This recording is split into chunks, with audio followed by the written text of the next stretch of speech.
ভক্তবৃন্দের চরণে আমার কোটি কোটি দণ্ডবত প্রণিপাত। দাপর যুগ চলে যাচ্ছে, কলি যুগ আসছে। এই যুগ সন্ধিক্ষণে নৈমিষারণ্যে 60,000 ঋষির সভা বসেছে। তা একটা বিরাট যজ্ঞ করছে। যজ্ঞটা কতদিন স্থায়ী বলেন? সহস্রং সমা, অর্থাৎ 1000 বছর ধরে যজ্ঞটা হবে। যজ্ঞের পর যখন শেষ হয়ে যাচ্ছে, তখন ঋষিরা হরিকথায় মত্ত হচ্ছে। এমন সময়তে সেখানে এলেন সুত গোস্বামী। আসল নাম ছিল উগ্রশ্রবা ঋষি। রোমহর্ষণ ঋষির পুত্র ছিলেন উগ্রশ্রবা ঋষি। মহারাজ পরীক্ষিতের সভায় যখন সুখদেব হরিকথা বর্ণনা করছিলেন, তখন সেই সভায় শ্রোতা ছিলেন সুত গোস্বামী। 7 দিন ব্যাপী বসে বসে হরিকথা শুনেছেন। তিনি এসেছেন সেই যজ্ঞ ক্ষেত্রে। যজ্ঞে যারা ঋষি, তারা প্রত্যেকে 4টি বেদে অভিজ্ঞ। 4টি বেদ তাদের কণ্ঠস্থ। চতুর্বেদে অভিজ্ঞ ঋষিরা সুত গোস্বামীকে বসালেন উত্তম সিংহাসনে। ঋষিদের যিনি প্রধান, তার নাম শৌনক ঋষি। শৌনক ঋষি বলছেন, হে সুত গোস্বামী, পুংসাং একান্তত শ্রেয় তন্ন সংসিতুম অর্হসি। মানব জীবনের মঙ্গল কিসে হয়? কেমন মঙ্গল? মানে ঐকান্তিক মঙ্গল। যে মঙ্গল পেলে আর কোনো দিন মঙ্গল হারাতে হয় না। ঐকান্তিক মঙ্গল কি করে লাভ হয়? দেখুন কেমন ঋষিরা কেমন প্রশ্নটি করেছেন। মানব জীবনের ঐকান্তিক মঙ্গল কেমন করে হয়? আমরা ভাবি টাকা পয়সা, ধন দৌলত, চাকরি, গাড়ি বাড়ি হলে বোধহয় মঙ্গল হয়ে গেল। কিন্তু সে মঙ্গল তো স্থায়ী হয় না। পার্থিব জগতের যে প্রাকৃত মঙ্গল, সে মঙ্গল তো স্থায়ী হয় না। আজ আপনার ধন জন আছে, কাল আপনার কিছুই নাই, নিঃস্ব হয়ে গেছে। কাজী ঋষাস সেই পার্থিব মঙ্গলের কথা বলেন নাই, অপার্থিব মঙ্গল, অপ্রাকৃত মঙ্গল, যে মঙ্গলটা পেলে আর কোনো দিন হারাতে হয় না।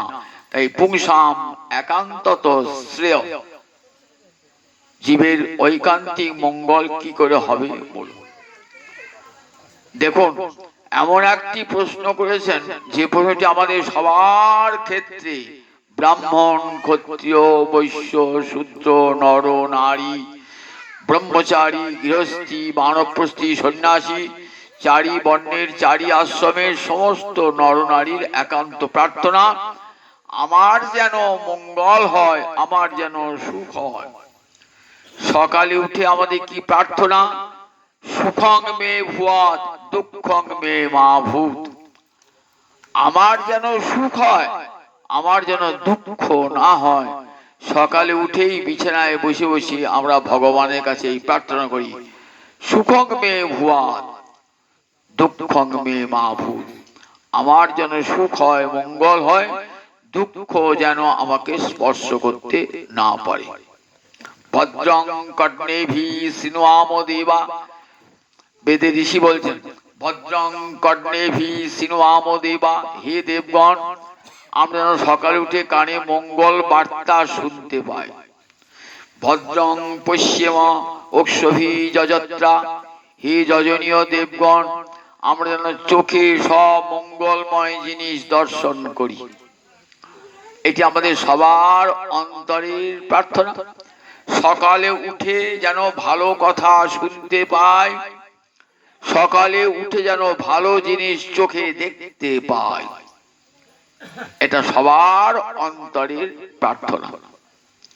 দেখো সেই প্রার্থনাটি জানিয়েছেন ঋষিগণ, যে কি করে জীবের ঐকান্তিক মঙ্গল সাধিত হবে।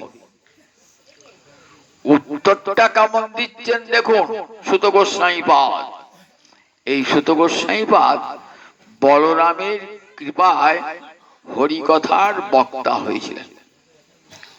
তার একটা কাহিনী আছে, শোনায় আপনাদের।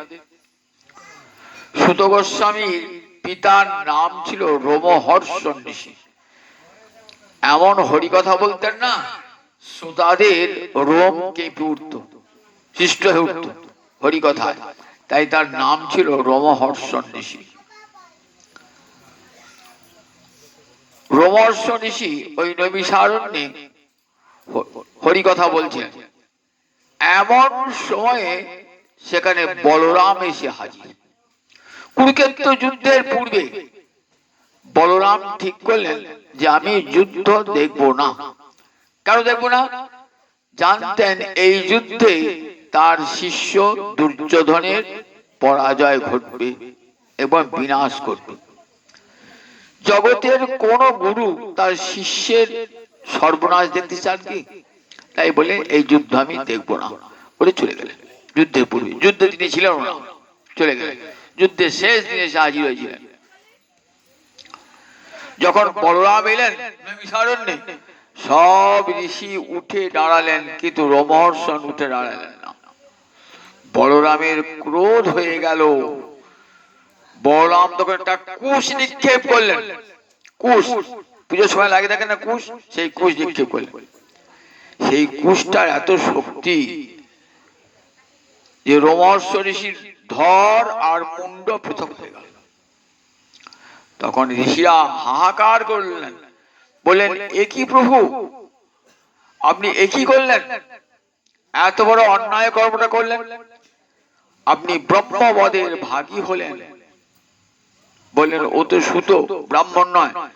বলে সুত হলেও আমরা ওকে ব্রাহ্মণের আসন দিয়েছিলাম। যখন হরি কথা বলছিল তখনও ব্রাহ্মণ। অস্মাভি ব্রহ্মাসনং দত্তম, আমরা ওকে ব্যাসের আসন দিয়েছিলাম। সুতরাং আপনি ব্রহ্মবদের ভাগী হয়েছেন। বলে বেশ বলো তাহলে এর প্রায়শ্চিত্ত কি? বললেন ভারতবর্ষে যত তীর্থ আছে সব তীর্থে তোমাকে স্নান করে পবিত্র হতে হবে, তবে তোমার ব্রহ্মবদের পাপ দূর হবে। বললেন তথাস্তু। শোনো ঋষিগণ, তোমরা যদি বলো রোমহর্ষণকে পুনরায় জীবিত করে দিতে, আমি কিন্তু তাও পারি। বললেন না, রোমহর্ষণকে জীবিত করতে হবে না প্রভু, আপনার পরাক্রম সত্য হোক। তাহলে তোমাদের হরিকথা শোনাবে কে? বললেন দেখো, এই রোমহর্ষণ ঋষি কোনো পুত্র আছে? বলে হ্যাঁ আছে। বলে আমি আশীর্বাদ করে গেলাম, আমার আশীর্বাদে সেই পুত্র হবে অসামান্য বক্তা এবং দীর্ঘ পরমায়ু, এবং হরিভক্তিতে তার হৃদয় সবসময় উদ্দীপিত হয়ে থাকবে। এতগুলি আশীর্বাদ করে গেলেন। তারই কৃপায় আজ সুত গোস্বামী হরিকথার বক্তা হয়েছেন। তিনি হরিদ্বারে ব্রহ্মকুণ্ডের তীরে সুখদেবের মুখে হরিকথা শুনেছেন। শুনে বড় আনন্দ, সেই কথাই বলতে বলতে আসছেন। ঋষিরা উত্তম আসনে বসিয়েছেন। বসিয়ে উত্তম আসনে বসিয়ে প্রশ্ন করেছেন, পুংসাম একান্তত শ্রেয় তন্ন সংসিতুম অর্হসি, মানব জীবনের ঐকান্তিক মঙ্গল কিসে হয়? কেমন উত্তরটা দিচ্ছে দেখুন। বলছেন ঋষিগণ, তোমরা উত্তম প্রশ্ন করেছো, তোমরা যজ্ঞ করেছো, কিন্তু যজ্ঞে তোমাদের বিশ্বাস নাই। সত্যি তো, যজ্ঞে বিশ্বাস নাই। যজ্ঞের ফলে কি হবে? যজ্ঞের ফলে বড় জোর স্বর্গলোক লাভ করবে। স্বর্গ সুখটা কতদিন ভোগ করবে? যতদিন যজ্ঞের পুণ্য ফলটা থাকবে। যজ্ঞের পুণ্য ফলটা যতদিন থাকবে ততদিন স্বর্গ সুখ ভোগ হবে। যজ্ঞের যে পুণ্য ফল শেষ হয়ে যাবে আবার স্বর্গ থেকে তোমাদের পতন হবে। আমরা গীতা পড়েন, গীতায় কি বলা আছে? ক্ষীণে পুণ্যে মর্ত্যলোকং বিশন্তি। পুণ্য কর্ম করলে লোকে ঊর্ধ্ব লোকে যায়, স্বর্গে যায়, কিন্তু সেই পুণ্য থাকে না, যেই ক্ষয় হয়ে যায় আবার নিচে নেমে আসে। তাই ঐকান্তিক মঙ্গল কি হয়? ঐকান্তিক মঙ্গল তার উত্তরটা দিচ্ছেন, সবই পুংসাং পরধর্ম যত ভক্তি রথক সজে অহৈতুকী অপ্রতিহতা জয়া আত্মা সুপ্রসিদতি। সবই পুংসাং পরধর্ম। শোনো, জীবের পরম ধর্ম হলো হরিচরণে ভক্তি লাভ করা। এটাই জীবের পরম ধর্ম এবং পরম মঙ্গল লাভ এতে হয়। অধঃসজে, অধঃসজা মানে যিনি অক্ষজ জ্ঞানের উপরে। অক্ষজ জ্ঞান মানে ইন্দ্রিয় জাত যে জ্ঞান তাকে বলে অক্ষজ জ্ঞান। ভগবানকে কোন ইন্দ্রিয়ের দ্বারা জানা যায় না। চক্ষুষা ন পশ্যতি, চোখ দিয়ে ভগবানকে দেখা যায় না। মনসা ন মনুতে, মন দিয়ে তাকে মনন করা যায় না। যত বাচ নিবর্তন্তে অপ্রাপ্য মনসা সহ, বাক্য তাকে বর্ণনা করতে পারে না। তাই গোবিন্দ একটা নাম অধঃসজ, অক্ষজ জ্ঞান অর্থাৎ ইন্দ্রিয়জাত জ্ঞানের উপরে তিনি। সেই অধঃসজ শ্রীহরিতে বলে সবই পুংসাং পরধর্ম যত ভক্তির অধঃসজ। যা হতে গোবিন্দে ভক্তি জন্মাবে সেটাই হবে জীবের পরম ধর্ম এবং পরম মঙ্গল। সেটি কেমন? বলেন অহৈতুকী অপ্রতিহতা জয়া আত্মা সুপ্রসিদতি। সেটা কেমন না বলেন অহৈতুকী সেই ভক্তিটা, আর অপ্রতিহতা। দুটো বিশেষণ দিলেন, একটা বলেন অহৈতুকী আর একটা অপ্রতিহতা ভক্তি। জয়া আত্মা সুপ্রসিদ। জয়া মানে যাহার দ্বারা আত্মা সুপ্রসন্নতা লাভ করে। আমরা দেখেছি গীতাতে জ্ঞানেতেও আত্মা সুপ্রসন্ন, জ্ঞানেতেও আত্মা প্রসন্ন হয়, আবার ভক্তিতেও আত্মা প্রসন্ন হয়। তাহলে দুটোই তো সমান হয়ে গেল। তা বললেন না, সেটা বোঝাবার জন্য প্রসিদতি আর একটা সুপ্রসিদতি বললেন। জ্ঞানেতে আত্মা প্রসন্ন হয় আর ভক্তিতে আত্মা সুপ্রসন্ন হয়। সুকথা নিয়োগ করেছেন, জয়া আত্মা সুপ্রসিদতি। আত্মার সব চাহিদা মিটে যায় যতক্ষণ পর্যন্ত জীবাত্মার সঙ্গে পরমাত্মার যোগ না হচ্ছে। ততদিন যত ধন সম্পদ বাড়ি ঘর পান না কেন মনে হয় যেন কিছুই পাই নাই। রবীন্দ্রনাথের কবিতা আছে না, তোমার যতই দুহাত ভরে উঠুক ধনে কিছুই যেন পাইনি যেন এ কথা রয় মনে। যতই দুহাত ভরে উঠুক ধনে, প্রচুর সম্পদ লাভ করেছেন, কয়েক পুরুষ বসে বসে খাবে, তথাপি দেখবে আমার মনে তৃপ্তি না। মহাভারতে বলা আছে যে একটা সুন্দর সুপুরুষ যুবককে যদি পৃথিবীর শত শত সুন্দরী রমণী দান করা হয় এবং পৃথিবীর সমস্ত সম্পদ দান করা হয়, তবুও কিন্তু তার তৃপ্তি হবে না, তবু তার তৃপ্তি হবে না। তাহলে দেখুন আত্মার প্রসন্নতা হয় না। অনেকে তো বাড়ি ঘর টাকা পয়সা জমি জমা সব আছে, কিন্তু দেখবেন মনের শান্তিটুকু নাই। মনের শান্তি না মানে আত্মা শান্তি পাচ্ছে না, তাই মনও শান্তি পাচ্ছে না। এখানে সুত গোস্বামী তাই বলছেন, জয়া আত্মা সুপ্রসিদ্ধতি। আত্মার প্রসন্নতা নেমে এলে জীবের চরম মঙ্গল লাভ হয়ে যায়, চরম মঙ্গল লাভ হয়ে যায়। এবং সেই ভক্তিটা কেমন, সেটাই জীবের পরম ধর্ম। আপনি যাগ যজ্ঞ করলেন, বহু কাঠ পোড়ালেন, ঘি ঢাললেন, উপোস করলেন, কিন্তু হরিতে মতি হলো না। বললেন সর্বম এব নিষ্ফলং। ওই কাঠ পোড়ানি সার হলো, ঘি ঢালা সার হলো, সব নিষ্ফল হয়ে গেল। কারণ গোবিন্দে ভক্তি জন্মালো না। গোবিন্দে ভক্তি যতক্ষণ না জন্মাচ্ছে, যাগ যজ্ঞ তপস্যা বেদ পাঠ সব ব্যর্থ হয়ে যায়, সব ব্যর্থ হয়ে যায়। সব কিছুর উদ্দেশ্য একমাত্র ভগবান শ্রীহরির চরণে পরচলা ভক্তি। সে ভক্তিটা কেমন হবে? বলেন অহৈতুকী, কিছু চাওয়া পাওয়ার সম্পর্ক থাকবে না ভগবানের সঙ্গে। অহৈতুকী মানে ভগবানের কাছে কিছু চেয়ে ভগবানের ভক্তি নয়।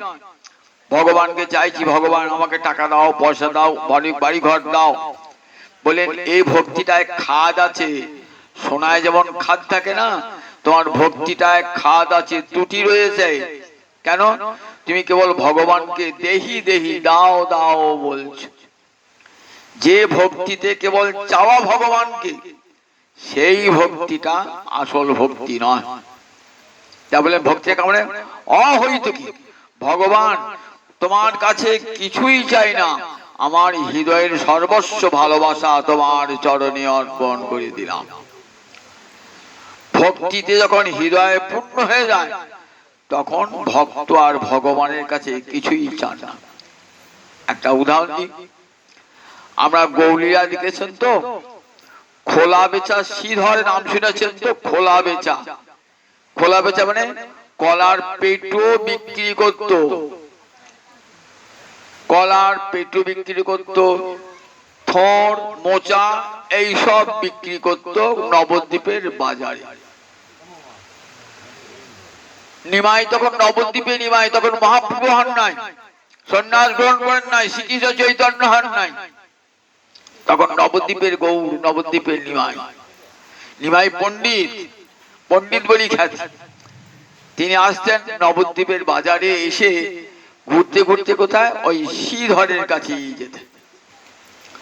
শ্রীধর কিন্তু জাতিতে ব্রাহ্মণ, কিন্তু ব্যবসা করতেন ওই থর মোজা কলা, খুব দরিদ্র।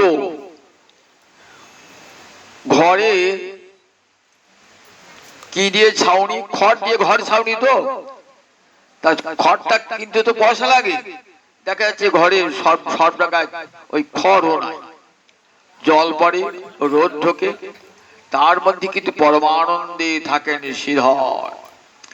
যেটুকু পয়সা উপায় করেন গঙ্গার সেবায় লাগান, আর রাত্রিবেলাতে হরে কৃষ্ণ কৃষ্ণ কৃষ্ণ হরে হরে, হরে রাম রাম রাম হরে হরে, এই মহানাম মন্ত্রে মগ্ন হয়ে থাকেন।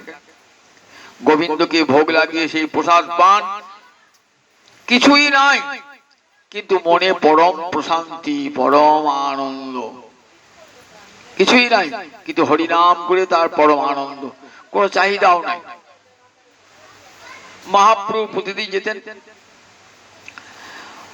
দিয়ে কোনদিন থর, কোনদিন মোচা, কোনদিন কলা কিনতেন, কোনদিন দাম দিতেন, কোনদিন দিতেন না। শ্রীধর বলছেন, প্রভু এই নবদ্বীপের বাজারে তো আরো পশারি আছে, ঘুরে ঘুরে কেবল আমার কাছেই আসো কেন? ঘুরে ঘুরে এত সুন্দর রূপটা দেখে না কিছু বলতেও পারতেন না। কলা খোসা নিয়ে দাও, আজকে অর্ধেক দাম দাও, এইটা তোমাকে বিনা পয়সা দিলাম, এই থরটা তোমাকে বিনা পয়সা দিলাম, খেও। আজকে এই মোচাটা তোমাকে বিনা পয়সা দিলাম, বাকিটা দাম দাও, অর্ধেকটা দাম দাও।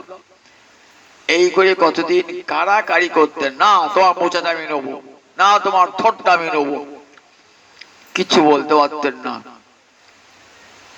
বলছেন যে দেখো শ্রীধর, মোর যুগানিয়া প্রভু নাহি ছাড়িয়া, চিন্তা কোনো পারলি না আমাকে, আমার যে পশারি, যে আমার পশারি, সেই পশারিকে আমি কোনোদিন ছাড়ি না। তুই আমার জন্ম জন্মান্তরের পশারি।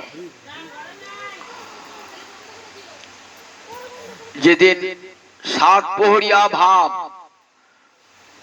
গয়া থেকে মহাপ্রভু ফিরে এসেছেন, সে নিমায়ান নাই, সে গৌরাঙ্গ হরি নাই, এবার কেবল কৃষ্ণ নামে মাতোয়ারা, শিবাসঙ্গনে দিবারাত্র কীর্তনে মাতোয়ারা। গয়া গমনের পর মহাপ্রভুর মহাপ্রকাশ। ঈশ্বরপুরী কানে মন্ত্র দিয়েছেন,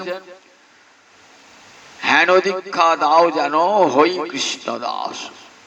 ঈশ্বরপুরী কানে মন্ত্র দিয়েছেন, বিষ্ণুপাদ পদ্ম দর্শন করে গয়াসুরের মাথায় কি আছে? বিষ্ণুপাদ পদ্ম।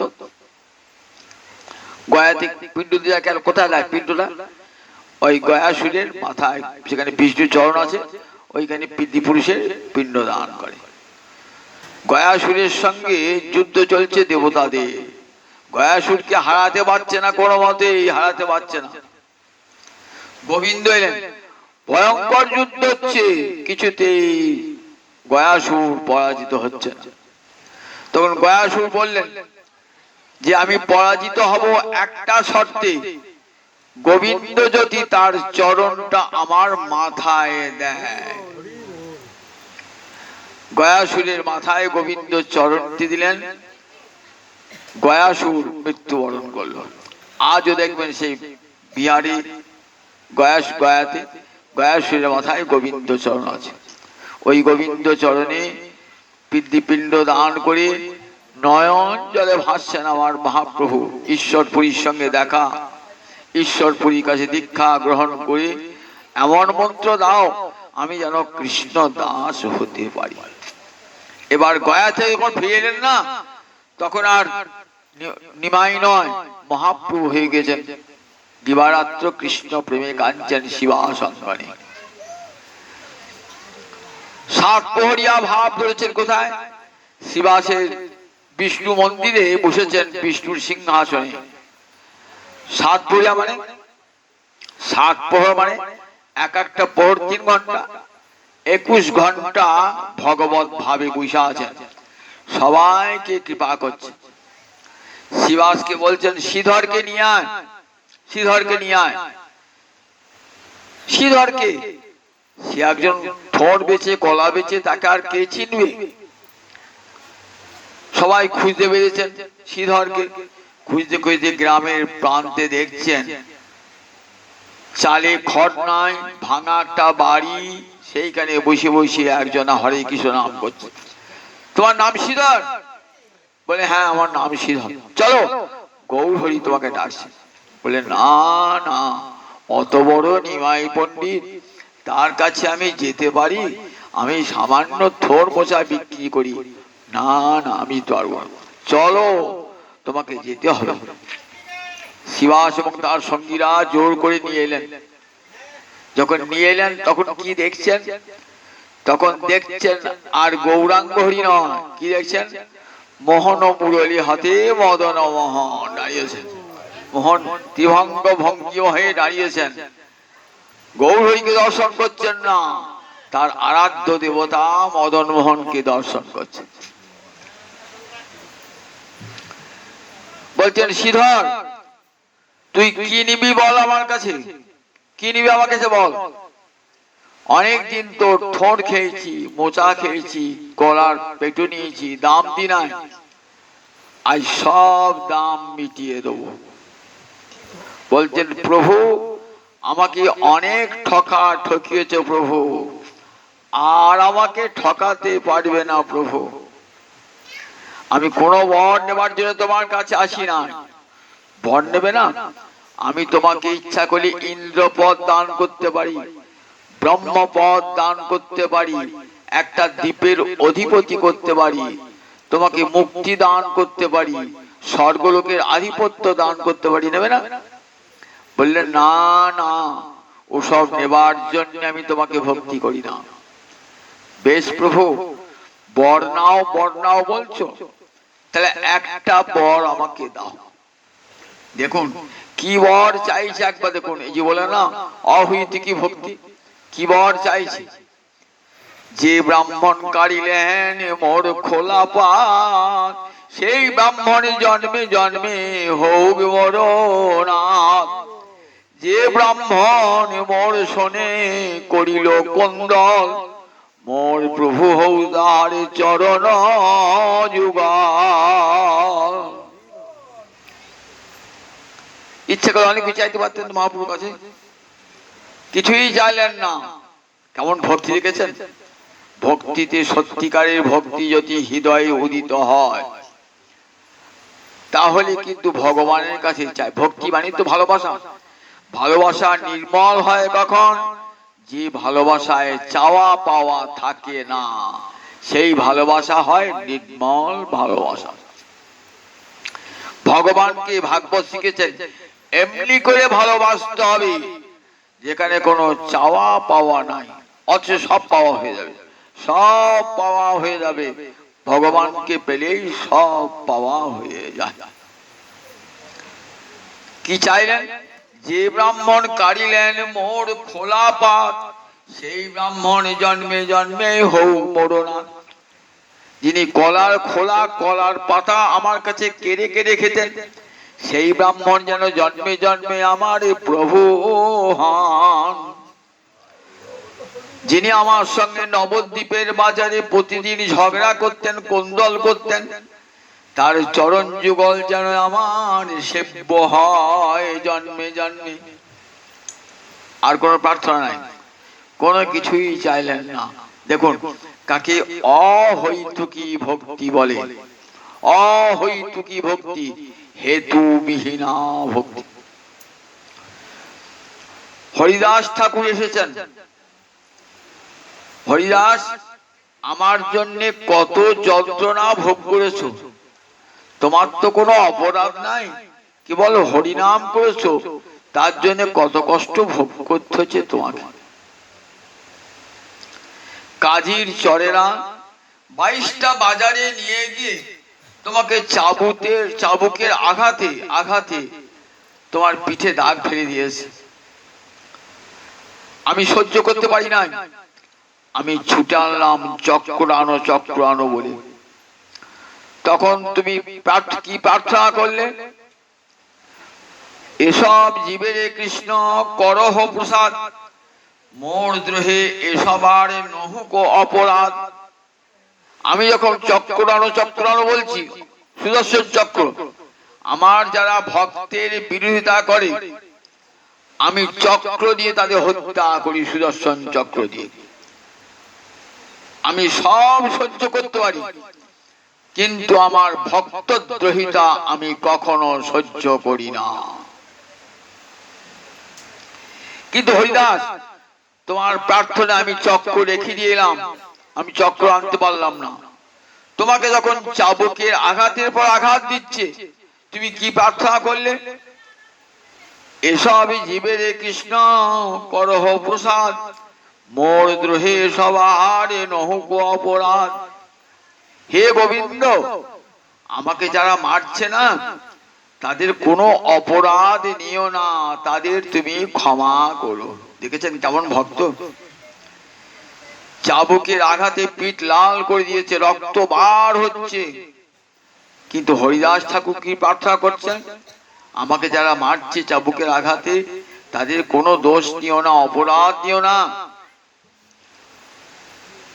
তাদের যেন কোনো অমঙ্গল না হয়। তাই আমি আসতে পারলাম না। আমি তখন কি করলাম জানিস? তোর পিঠে চাবুকের পর চাবুকের আঘাত, আমি তখন তোর পিঠে লগ্ন হলাম। যত চাবুকের দাগ সব আমার পিঠে। দেখ, এই বলে নিজের পিঠটা দেখাচ্ছেন হরিদাস ঠাকুর। দেখছেন যতগুলি চাবুক আমাকে মেরেছিল কাজীর পাইকেরা, ততগুলি চাবুকে দাগ আমার মহাপ্রভুর অঙ্গে। কাঞ্চন হরিদাস নয়ন জলে, প্রভু আমার জন্য তুমি চাবুকের আঘাত খেয়েছো, প্রভু তুমি এত করুণাময়। হরিদাস চাবুকের আঘাতে কষ্ট পান নাই। কেন কষ্ট পান নাই বলুন দেখি? সব তো গোবিন্দ ওই আঘাতটা সহ্য করছে। যদি আঘাতে কষ্ট পেতেন তাহলে হরিনাম বন্ধ হয়ে যেত। কৃষ্ণ নাম সুধা সিন্ধু মধ্যে হরিদাস, আপনাকে কেউ চাবুকের পর চাবুক মারছে, তখন কি আপনার মুখে হরিনাম বার হবে? বাবা গো মা গো বাঁচাও বাঁচাও বলবেন? হরিদাস কোথাও বলেছেন বাবা গো মা গো বাঁচাও? হরে কৃষ্ণ কৃষ্ণ কৃষ্ণ হরে হরে, হরে রাম রাম রাম হরে হরে। খণ্ড খণ্ড হয় যদি যায় যদি প্রাণ, তথাপি বদনে না ছাড়িব কৃষ্ণ নাম। যতই মারো আমি কৃষ্ণ নাম ত্যাগ করবে না। আমার দেহটাকে মেরে খণ্ড খণ্ড করে দাও, তথাপি আমি কৃষ্ণ নাম ত্যাগ করব না। মহাপ্রভু বলছেন যেদিন সাতপহরিয়া ভাবে রয়েছেন শিবাশঙ্করী, দেখো হরিদাস কত কষ্ট করেছ তুই আমার জন্য, কত দুঃখ কষ্ট, তোমাকে গঙ্গার জলে ফেলে দিয়েছে, যে ডুবে মরুক বলে ফেলে দিয়েছে, কত আঘাত করেছে। আজ তোমাকে আমি বর দান করব। কি বর চাও তুই বলো হরিদাস? হরিদাস কি বলছেন? হরিদাস বলছেন প্রভু আমি তো কোনো বর চাই না, কোনো বর নেবার জন্য তোমাকে ভালোবাসি না, আমি তোমাকে ভালোবাসার জন্য ভালোবাসি। তুই ভালোবাসার ঠাকুর, তোমার কাছে কিছুই চাই না, ধন জন কিছুই চাই না, ভক্তি মুক্তি কিছুই চাই না। তাহলে কি নেবে আমার কাছে? বলে শচীর নন্দন বাহাপ কৃপা করো মোরে, কুকুর করিয়া মোরে রাখো ভক্ত ঘরে। ওই শচীর নন্দন তুমি আমার পিতা, আমাকে এই কৃপা করো আমি যেন ভক্তের ঘরে কুকুর হয়ে জন্মাতে পারি। ভক্তের ঘরে কুকুর, যে সে ঘরে কুকুর নয়, ভক্তের ঘরে কুকুর হয়ে জন্মাতে পারি। ভক্তের ঘরে কুকুরে জন্মালে কি হবে? প্রতিদিন প্রসাদ পাবো, উচ্ছিষ্ট প্রসাদ পাবো, যেটি ভক্তির সাধন সহায়তা করবে। ভক্তের উচ্ছিষ্ট খেয়ে ফেলে দেবে, ভক্ত খেয়ে ফেলে দেবে, আমি সেটি খাবো।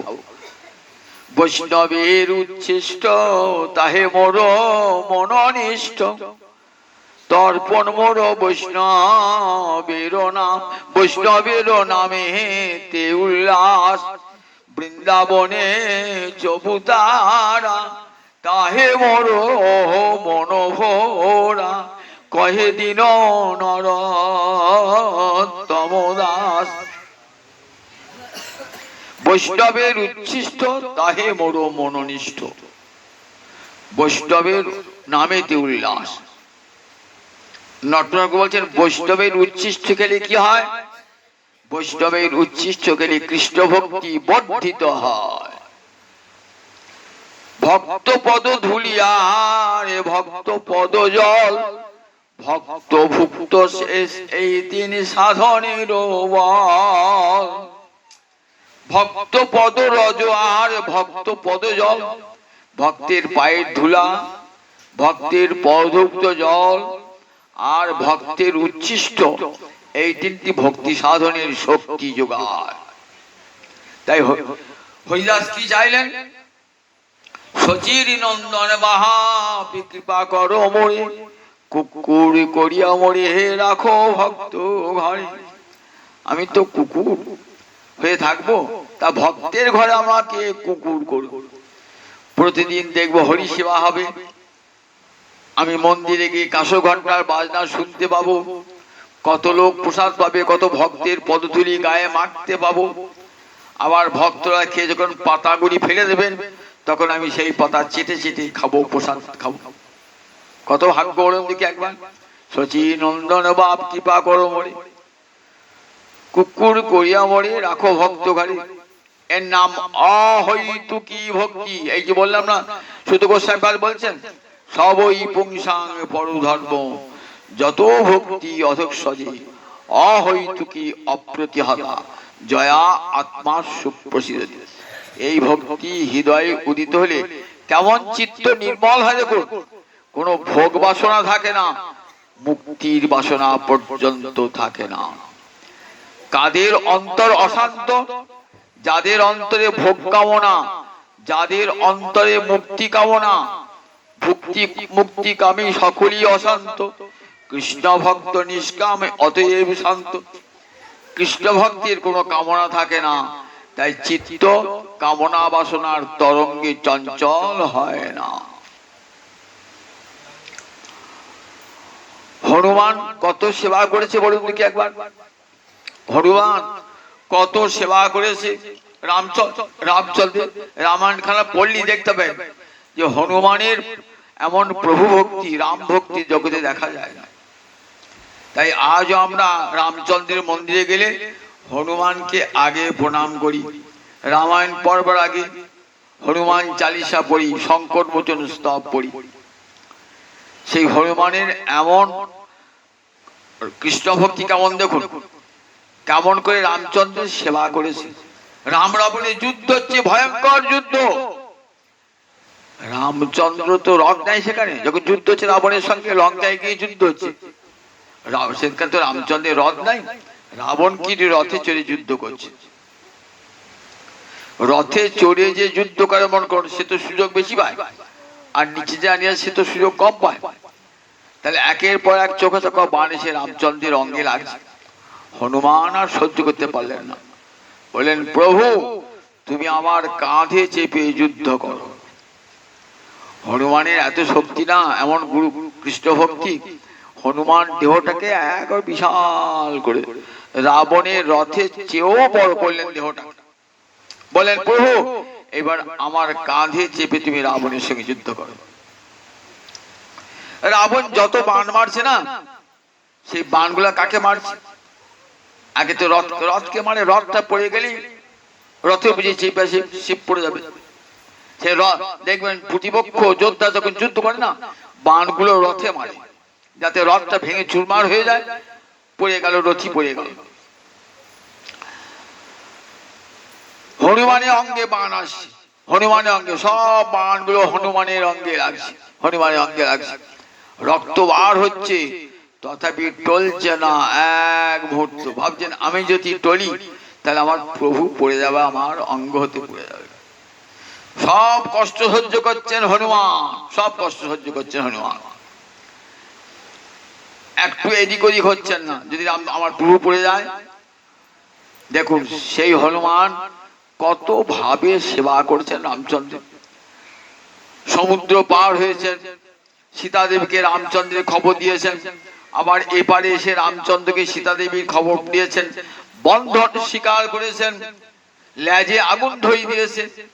দেখুন সেই লেজে আগুন দিয়ে লঙ্কা পুড়িয়ে দিয়েছেন। কত দুঃখ কষ্ট সহ্য করেছেন হনুমান। রামচন্দ্র 14 বছর পর ফিরে এলেন অযোধ্যায়।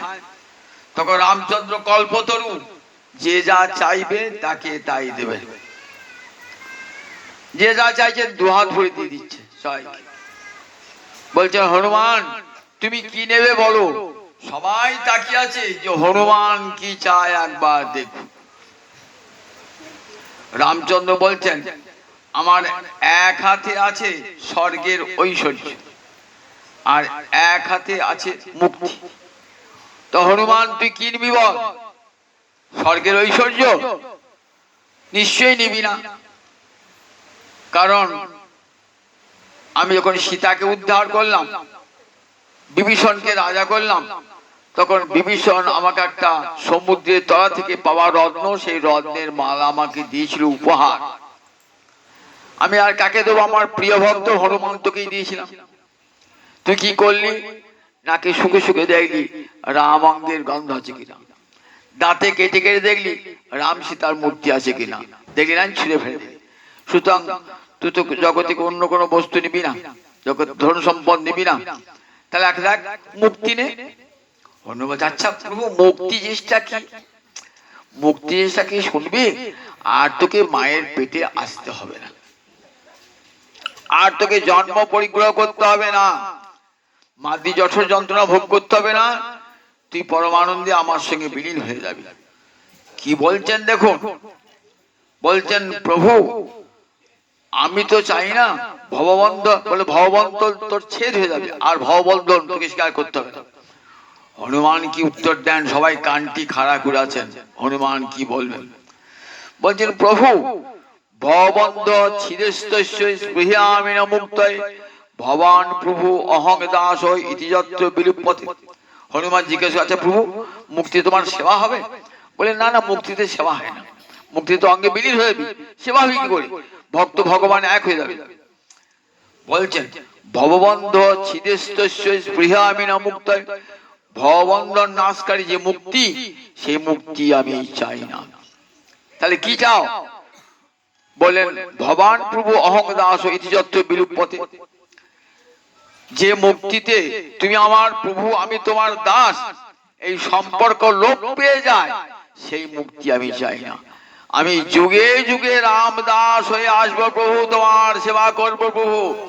আমি ভক্তিও চাই না, আমি মুক্তিও চাই না, আমি স্বর্গের ঐশ্বর্যও চাই না, আমি অষ্টসিদ্ধি নবনিধি চাই না, আমি মুক্তিও চাই না। আমাকে আশীর্বাদ করো, আমি যেন জন্মে জন্মে রাম দাস হয়ে আসতে পারি। কলিযুগে কে হয়েছিল এই হনুমান? বলুন দেখি, কলিযুগে কে হয়েছিল হনুমান? কলিযুগে হনুমান হচ্ছে মুরারি গুপ্ত। মুরারি হলো সেই হনুমান যে এক লম্পে সাগর পার হয়েছিল, সেই মুরারি হলো সেই হনুমান। মুরারি গুপ্ত কলিযুগে গৌরাঙ্গ লীলায় হনুমান এসেছিলেন মুরারি গুপ্ত রূপে। আমি সেই রাঘবেন্দ্র, তুমি বীর হনুমান।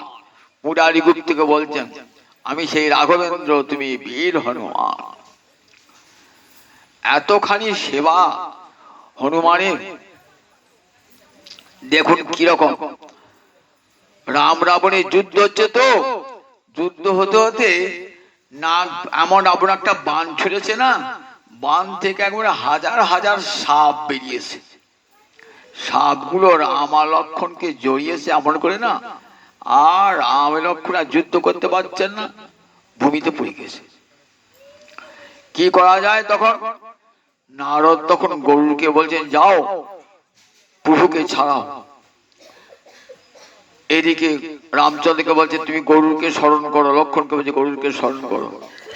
রাম লক্ষ্মণ যে এই গরুরকে স্মরণ করেছে না, গরুর যা এলেন, গরুর তো সাপের শত্রু, সঙ্গে সঙ্গে সব নাগ পাশ থেকে মুক্ত হয়ে গেলেন রাম লক্ষ্মণ।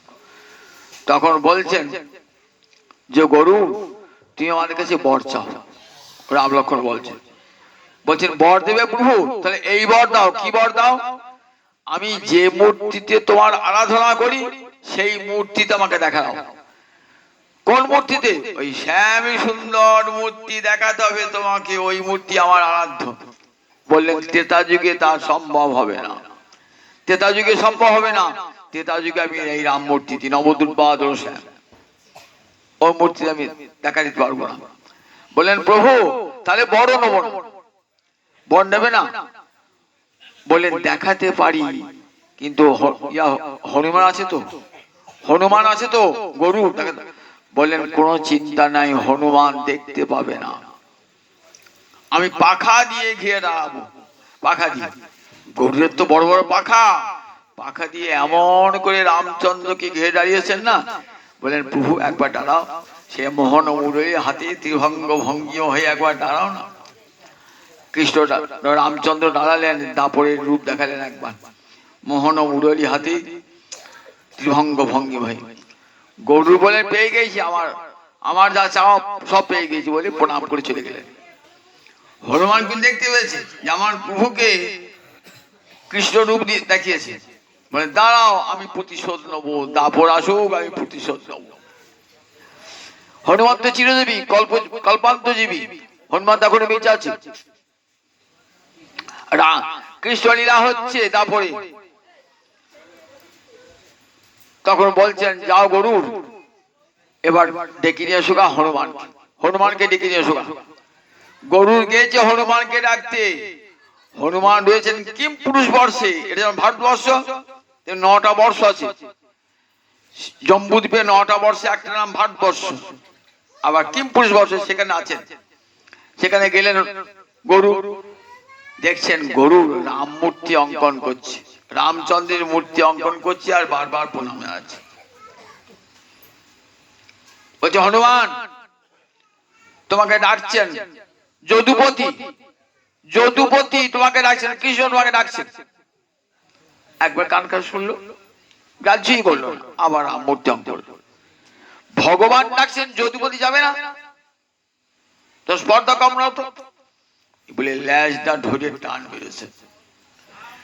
হনুমান এমন একখানি থাপ্পড় বসিয়েছেন না গরুরের গালে, গরুরের দুটো গাল ফুলে গেছে, এসে গোবিন্দ চরণ পড়েছে। কি হলো রে, তুমি জানোয়ারটার কাছে পাঠালে না? আমি বললাম যদুপতি ডাকছি। কি করলো দেখো, একবার বলো শুনতে পেলো না, আবার ল্যাজ ধরে যে টান, দেখো দুটো গালে কেমন চড় মেরেছে দেখো আমার। কৃষ্ণ হাসছেন, এবার যাও না, একবার গিয়ে ঢুকে আর যাবো না, আর যাবো না, যা না, এবার গিয়ে বলবি রঘুপতি ডাকছে, যদুপতি রঘুপতি ডাকছে। মারবে না তো, বল না আর মারবে না, যা। এবার গেল গরুর, গিয়ে বলছে হনুমান রঘুপতি ডাকছে তোমাকে, এসো রঘুপতি ডাকছে। এবার হনুমান ছুটছে, রঘুপতি রঘুপতি রঘুপতি রাঘব রাজা রাম, পতিত পাবন সীতারাম, রঘুপতি রাঘব রাজা রাম, পতিত পাবন সীতারাম, রঘুপতি রাঘব রাজা রাম, পতিত পাবন সীতারাম। কীর্তন করতে করতে আসছে, খুব আনন্দ, আমার প্রভুকে দেখতে হবো তো। কৃষ্ণ বলছেন তাতে রাম রূপ ধারণ করেছেন। বলরাম বলছে দাদা তুই লক্ষণ রূপ ধারণ করো। রুক্মিণীকে বলছে রুক্মিণী তুমি ধারণ করো, সীতা রূপ ধারণ করো। এসেছেন তো, খুব আনন্দ দেখছেন, সেই রাম লক্ষণ সীতা প্রাণ ভরে প্রণাম করে চলে গেলেন। তাহলে হনুমানের কেমন ভক্তি দেখুন, বলেছেন ভববন্ধ ছিদেস্পৃহামিনা মুক্তয়ে ভবান প্রভু অহং দাস ইতি যত্ত বিপদ। আমি মুক্তি চাই না, আমি ভুক্তিও চাই না, আমি স্বর্গের সম্পদও চাই না, ইন্দ্রের ঐশ্বর্য চাই না, আমি চাই যুগে যুগে রামদাস হয়ে তোমার সেবা করতে।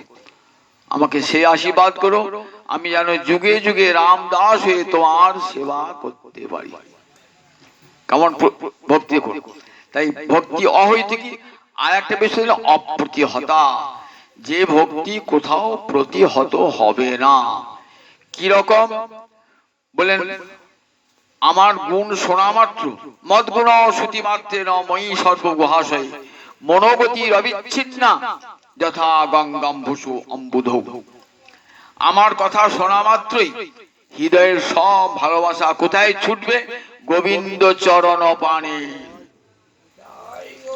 মই সর্বগুহাশয়, কেমন মনোগতি অবিচ্ছিন্না, মনের গতি, সংসার থাক, ছেলে থাক, স্বামী থাক, পুত্র থাক, মন কিন্তু গোবিন্দ চরণে একবার চলে গেছে, সেখান থেকে কেউ ফিরিয়ে আনতে পারবেন না সেই মনটা। মনোগতি অবিচ্ছিন্ন, কেমন? যথা গঙ্গাম ভূষো অম্বুধৌ, গঙ্গার জল যেমন চলেছে কোথায় দিকে? অম্বুধি মানে সমুদ্রের দিকে গঙ্গার জল চলেছে। গঙ্গাকে আটকাতে পারেন? আপনি বাঁধের পর বাঁধ দিলেন, গঙ্গা আঁকা বাঁকা অন্যদিকে পথ করে চলে যাবে। সমুদ্র তার স্বামী, সেখানে থেকে যেতেই হবে, শত চেষ্টা করো গঙ্গাকে বাঁধ দিয়ে আপনি আটকাতে পারবেন না। ঠিক সেই রকম মনের গতি হবে গোবিন্দ চরণে, সেখানে শত বাধা ছিন্ন হয়ে যাবে। রাজর্ষি ভরতের বউ বাড়াতে পেরেছিল, তার স্ত্রী বাড়াতে পেরেছিল, তার রাজ ঐশ্বর্য বাড়াতে পেরেছিল। মনের গতি এমন সুদুস্তজ দার সুদান সুহিতাজ্জং হৃদস্পৃশ জহ যুবৈব মলবৎ উত্তম শ্লোকল আলস। যে স্ত্রীকে যৌবনে ত্যাগ করা যায় না, যে পুত্রকে ত্যাগ করা যায় না, যে স্বজন মিত্রকে ত্যাগ করা যায় না, যে রাজ ঐশ্বর্য ত্যাগ করা যায় না, মলবৎ পরিত্যাগ করে ছুটলেন রাজর্ষি ভরত। হরি অনুরাগে সংসার ত্যাগ করে ছুটছেন কোথায়? গণ্ডকী নদীর তীরে পুলহরিষির আশ্রমে, সেখানে বসে হরি গুণগান করছে, কেউ আটকাতে পারে না। অত দূর যেতে হবে না। রূপ সনাতন দেখুন, তখনকার যুগে মন্ত্রী, একজন অর্থমন্ত্রী, একজন প্রধানমন্ত্রী, রূপ সনাতন। রাজার ছেলে সোনার টাকায় মাইনে, রাজা থাকবার জন্য বড় বড় অট্টালিকা, দুই ভাইকে দুটো বড় বড় অট্টালিকা দিয়েছেন। মন্ত্রীদের থাকবার জায়গা সোজা কথা, সেখানে কত সুন্দর দামি বিছানা, শুয়ে আছেন, কত দামি আসবাবপত্র ঘরে, কত সুখ ভোগ করছেন, স্ত্রী পুত্র সব রয়েছে। যেদিন গৌর হরির দর্শন পেলেন আর ঘরে থাকতে পারলেন, রূপ আর সনাতন রূপ চলে এলেন, সংসারে সব ছেড়ে দিয়ে গৌর হরির চরণে। সনাতন আসতে গিয়ে আটকা পেলেন, বাধা কারারুদ্ধ হয়ে গেলেন। সেখানে ঘুষ দিয়ে, জেল রক্ষীকে ঘুষ দিয়ে ছুড়লেন। সনাতন কোনদিন হাঁটেন নাই, আজ হাঁটছেন, মাইলের পর মাইল হাঁটছেন, পায়ে ফসকা পড়ে গেছে, রক্ত বার হচ্ছে, তথাপি কতক্ষণে গৌর চরণে আত্মসমর্পণ করব। ঠিক গোপীরা যেমন কৃষ্ণের বংশীধ্বনি শুনে প্রবল বেগে ছুটেছিলেন, সংসারের সব কিছু পরিত্যাগ করে কেউ বাড়িতে পারেন নাই, তেমনি করে ছুটেছেন রূপ সনাতন। যথাযথ রঘুনাথ দাস গোস্বামী নাম শুনেছেন তো? জয় রূপ সনাতন ভট্ট রঘুনাথ, শ্রীজীব গোপাল ভট্ট দাস রঘুনাথ। এই ছয় গোসাইয়ের করি চরণ বন্দন, যাহা হইতে বিঘ্ন নাশে অভীষ্ট পূরণ। ছয় গোসাই ঠিক এমনি করি ছুটেছেন, গৌর চরণে আত্মনিবেদন করেছেন। গৌর চরণে সংসার, স্ত্রী পুত্র, রাজ ঐশ্বর্য সম্মান সব চলে গেছে, সব ফেলে দিয়েছেন।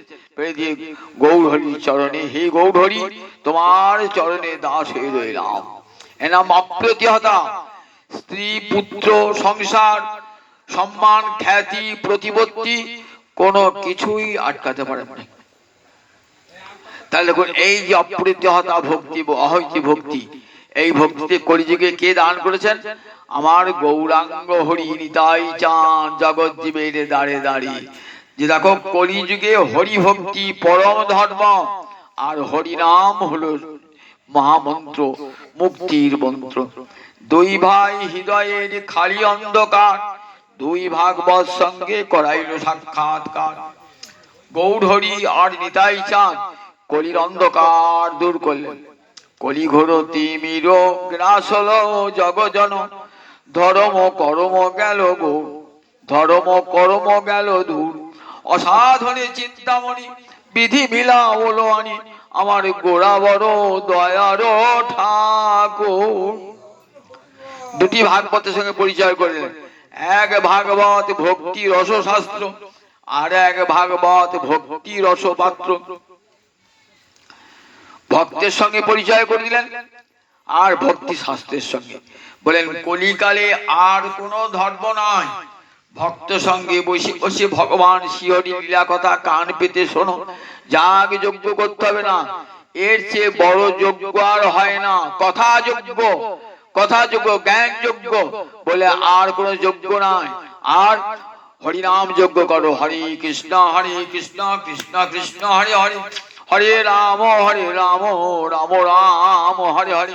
এটাই কলিযুগের একমাত্র মুক্তির মন্ত্র। তাই দুই ভাই হৃদয়ের খালি অন্ধকার, দুই ভাগবত সঙ্গে করাইল সাক্ষাৎকার। গৌর হরি যাও, জগৎ জীবের দাঁড়ে দাঁড়ে হরি নাম দাও। নিতাই চাঁদ গৌর হরির অভিন্ন তনু, জগৎ জীবের দাঁড়ে দাঁড়ে এলেন হরে কৃষ্ণ কৃষ্ণ কৃষ্ণ হরে হরে, হরে রাম রাম রাম হরে হরে। অক্রোধ পরমানন্দ নিত্যানন্দ রায়, অভিমান শূন্য নিতাই আমার নগরে বেড়ায়। চণ্ডাল পতিতি জীবের ঘরে ঘরে যাইয়া, হরিনামে মহামন্ত্র দিচ্ছেন বিলাইয়া। যারে দেখে তারে কহে দন্তে দিন ধরি, আমার হে কিনিয়াল একবার বলো গৌর হরি। এই কলিযুগের ঠাকুর আমার নিতাই গৌর। এই নিতাই গৌরীকে যে ভালোবাসো না, বললেন লোচন বলে হেন অবতারে যাহার রতিনা জন্মিল, লোচন বলে সেই পাপি এলো আর গেল, তার আসা যাওয়া সার হলো রে। একবার হরি বলল না রে, এমন সাধের মানবে জনমে। একবার হরি বলল না রে, এমন সাধের মানবে জনমে। একবার হরি বলল না রে, তার আসা যাওয়া সার হলো। এমন সাধের মানব জনমে পেয়ে একবার হরি বলল না রে। এমন সুন্দর মানব জন্ম ভগবান দিয়েছেন হরি ভজনের জন্য। তো যদি হরি ভজন করতে না পারি মানব জীবন ব্যর্থ হয়ে যাবে। তাই কলিকালে আর কোনো ধর্ম নয়, কলিকালে একটাই ধর্ম, বসে বসে ভগবানের লীলা কথা শুনুন আর নাম যজ্ঞ। হরে কৃষ্ণ কৃষ্ণ কৃষ্ণ হরে হরে, হরে রাম রাম রাম হরে। সংসার সাগর অনায়াসে পার হয়ে যাবেন। জয় নিতাই জয় নিতাই জয় নিতাই।